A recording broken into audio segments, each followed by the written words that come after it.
Ibu dan saudara-saudari terkasih, salam sejahtera, salam damai beserta Yesus Kristus. Marilah kita membaca, mendengarkan, dan merenungkan sejenak firman Allah. Bacaan pertama. Janganlah kamu menjadi hamba uang dan cukupkanlah dirimu dengan apa yang ada padamu. Pembacaan dari surat kepada orang Ibrani. Saudara-saudara, peliharalah kasih persaudaraan. Jangan kamu lupa memberi tumpangan kepada orang, sebab dengan berbuat demikian beberapa orang dengan tidak diketahuinya telah menjamu malaikat-malaikat. Ingatlah akan orang-orang hukuman, karena kamu sendiri juga adalah orang-orang hukuman. Dan ingatlah akan orang-orang yang diperlakukan sewenang-wenang, karena kamu sendiri juga masih hidup di dunia ini. Hendaklah kamu semua penuh hormat terhadap perkawinan, dan janganlah kamu mencemarkan tempat tidur, sebab orang-orang sundal dan pezinah akan dihakimi Allah. Janganlah kamu menjadi hamba uang dan cukupkanlah dirimu dengan apa yang ada padamu, karena Allah telah berfirman, Aku sekali-kali tidak akan membiarkan engkau, dan aku sekali-kali tidak akan meninggalkan engkau. Sebab itu dengan yakin kita dapat berkata, Tuhan adalah penolongku. Aku tidak akan takut, apakah yang dapat dilakukan manusia terhadap aku. Ingatlah akan pemimpin-pemimpin kamu yang telah menyampaikan firman Allah kepadamu. Perhatikanlah akhir hidup mereka dan contohlah iman mereka. Yesus Kristus tetap sama, baik kemarin maupun hari ini dan sampai selama-lamanya. Demikianlah sabda Tuhan.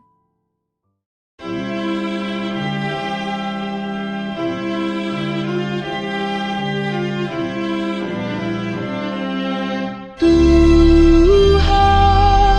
adalah terang dan keselamatanku. Tuhan adalah terang dan keselamatanku. Kepada siapakah aku harus takut? Tuhan adalah benteng hidupku. Terhadap siapakah aku harus gentar? Tuhan adalah terang dan keselamatanku. Satu hal telah ku minta kepada Tuhan, satu inilah yang ku inginkan, diam di rumah Tuhan seumur hidupku, menyaksikan kemurahan Tuhan dan menikmati bait-Nya.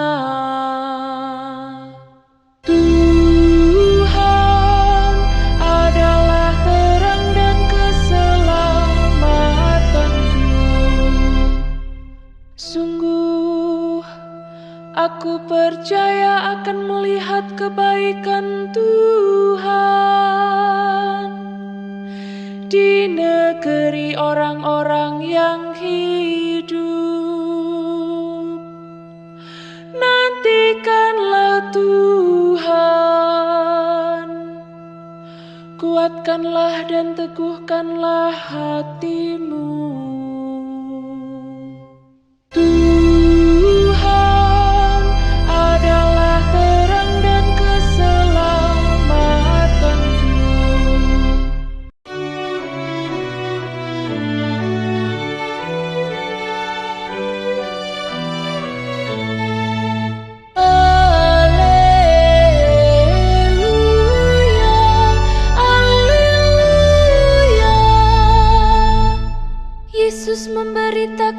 Injil Kerajaan Allah, serta melenyapkan segala penyakit dan kelemahan. Alleluia, alleluia. Tuhan bersamamu dan bersama rohmu. Dia itu Yohanes yang sudah kupenggal kepalanya dan yang bangkit lagi. Inilah Injil suci menurut Markus. Pada saat itu, Raja Herodes juga mendengar tentang Yesus, sebab namanya sudah terkenal dan orang mengatakan, Yohanes Pembaptis sudah bangkit dari antara orang mati. Dan itulah sebabnya kuasa-kuasa itu bekerja di dalam dia. Yang lain mengatakan, dia itu Elia. Yang lain lagi mengatakan, dia itu seorang nabi sama seperti nabi-nabi yang dahulu. Waktu Herodes mendengar hal itu, ia berkata, "Bukan, dia itu Yohanes yang sudah kupenggal kepalanya dan yang bangkit lagi." Sebab memang Herodeslah yang menyuruh orang menangkap Yohanes dan membelenggunya di penjara berhubung dengan peristiwa Herodias, istri Filipus saudaranya, karena Herodes telah mengambilnya sebagai istri.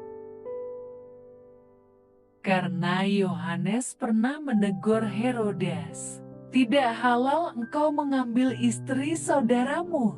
Karena itu Herodias menaruh dendam pada Yohanes dan bermaksud untuk membunuh dia.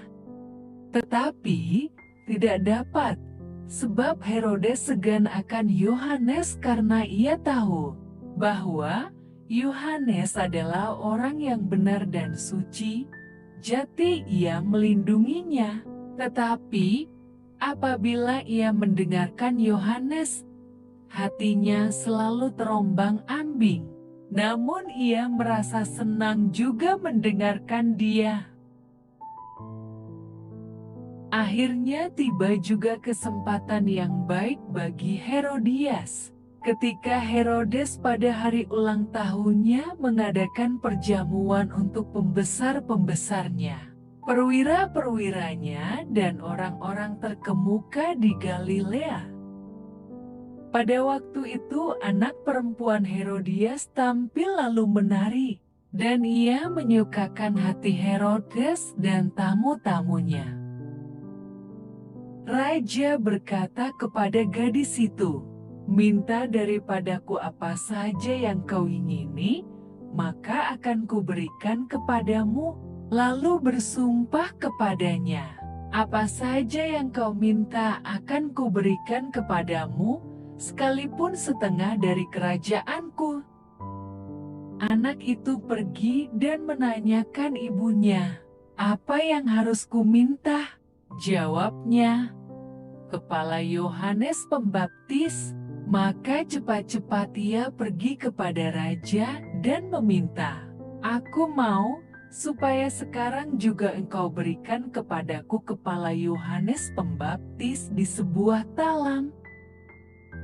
Lalu sangat sedihlah hati raja, tetapi karena sumpahnya dan karena tamu-tamunya ia tidak mau menolaknya. Raja segera menyuruh seorang pengawal dengan perintah supaya mengambil kepala Yohanes. Orang itu pergi dan memenggal kepala Yohanes di penjara. Ia membawa kepala itu di sebuah talam dan memberikannya kepada gadis itu, dan gadis itu memberikannya pula kepada ibunya. Ketika murid-murid Yohanes mendengar hal itu, mereka datang dan mengambil mayatnya, lalu membaringkannya dalam kuburan. Demikianlah sabda Tuhan. Terpujilah Kristus. Renungan Injil. Bapak, Ibu, dan saudara-saudari terkasih, berita tentang Yesus dan karyanya didengar oleh banyak orang di Galilea dan sekitarnya. Di antara orang-orang yang mengenal Dia, ada yang menyebut Yesus sebagai Yohanes Pembaptis, yang bangkit dari antara orang mati. Herodes juga mendengar berita itu. Ia menyimpulkan bahwa Yesus adalah Yohanes Pembaptis yang sudah dipenggal kepalanya. Kesimpulan Herodes bahwa Yesus adalah Yohanes Pembaptis merupakan bentuk penyesalan dari perasaan bersalah. Ia merasa bersalah karena telah menghukum mati Yohanes. Ia merasa terpaksa membunuh Yohanes karena desakan dari Herodias istrinya, yang sangat membenci Yohanes Pembaptis karena pernah menegur Herodes yang menikahinya. Kemarahan Herodias mendorongnya melakukan balas dendam. Pada hari ulang tahunnya, Herodes melihat Salome menari. Hatinya sangat terhibur. Di hadapan hadirin, ia akan memberikan apa saja yang diinginkan anak gadisnya. Mendengar janji Herodes, Salome bertanya pada ibunya. Ibunya membisiki agar Salome meminta kepala Yohanes. Herodes sedih dengan permintaan itu. Namun karena sumpahnya, permintaan itu tidak dapat ditolaknya. Rasa takut ditolak oleh Herodias membuat Herodes kehilangan integritas. Nilai-nilai penting yang dihayatinya tidak dilakukan karena desakan orang-orang yang di sekitarnya. Kehidupan orang Kristen sering diperhadapkan pada situasi sulit. Seperti Herodes dihadapkan pada pilihan untuk memilih nilai-nilai yang diajarkan Yesus, atau meninggalkan semuanya. Belajarlah dari Yesus yang menghindari konformitas semu. Marilah berdoa. Allah Bapa, sumber pengharapan, Engkau telah mengikat perjanjian dengan semua orang melalui Yesus yang terurapi. Semoga kami selalu berpegang teguh pada Dia dan berkembang menjadi umat yang patuh setia. Dengan pengantaraan Yesus Kristus, Putra-Mu, Tuhan kami yang bersama Dikau, dalam persatuan Roh Kudus, hidup dan berkuasa, Allah, sepanjang segala masa. Dalam nama Bapa, Putra, dan Roh Kudus. Amin. Terima kasih sudah mendengarkan dan merenungkan firman Allah. Jangan lupa subscribe dan jangan lupa juga aktifkan loncengnya. Terima kasih, Tuhan Yesus memberkati.